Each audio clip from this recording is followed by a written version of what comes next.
Waking up with Whitney on K103, Jimmy Carter update with Chris Willis RV in Dexter, Missouri. And Jimmy, one of the greatest songwriters, what's going on? Yep, she's in the Songwriters Hall of Fame, Rock and Roll Hall of Fame, every kind of Hall of Fame. Cynthia Weil died last week today at the age of 82. Now, you may have never heard that name.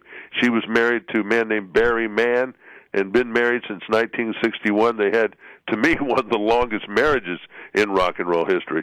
But they wrote 98 U.S. hits, 500 songs altogether. One of the songs they wrote was Dolly Parton's Here You Come Again. It was Dolly's first song to sell 1 million copies.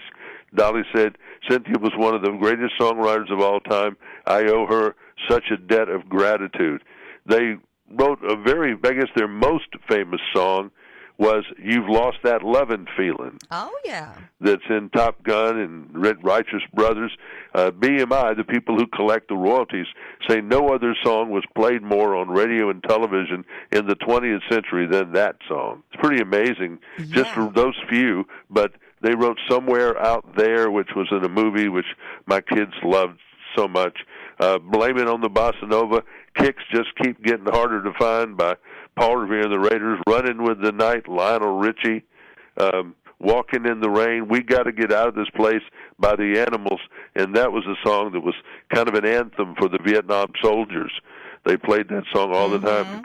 We got to get out of this place if it's the last thing we ever do. So they wrote on and on. It's just a soundtrack of our lives in some cases. But, the songwriters just don't get that kind of attention where people know always who they are and what they've done, but they mean so much to us. Oh, absolutely. Now, this songwriter is also a singer, and that does happen, Taylor Swift.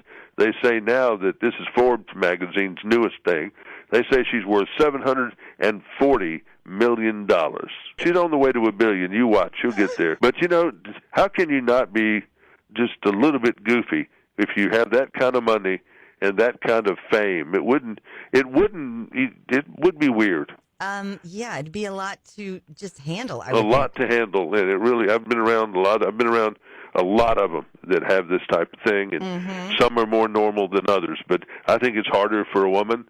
Actually, it just seems to be harder because of the men and just the whole thing. And she doesn't. And she's just such a fascinating creature. Oh, yeah. I mean, I have so many stories about her when she was that young girl. She was a powerhouse.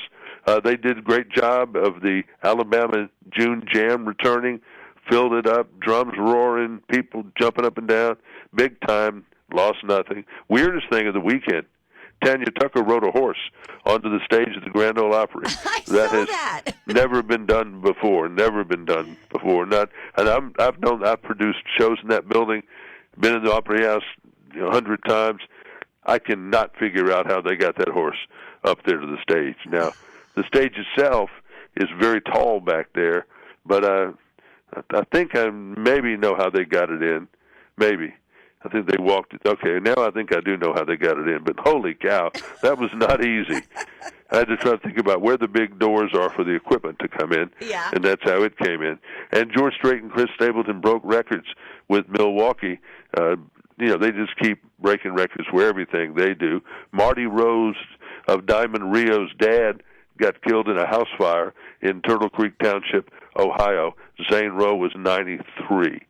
And the movie over the weekend, Spider-Man, of course, big movie, $120 million over the weekend, easy, number one. Well, Jimmy, you have a wonderful Monday. Thank you. Talk to you tomorrow. Bye-bye. That is your Jimmy Carter update, powered by Chris Willis RV in Dexter, Missouri. It's Waking Up with Whitney on K103.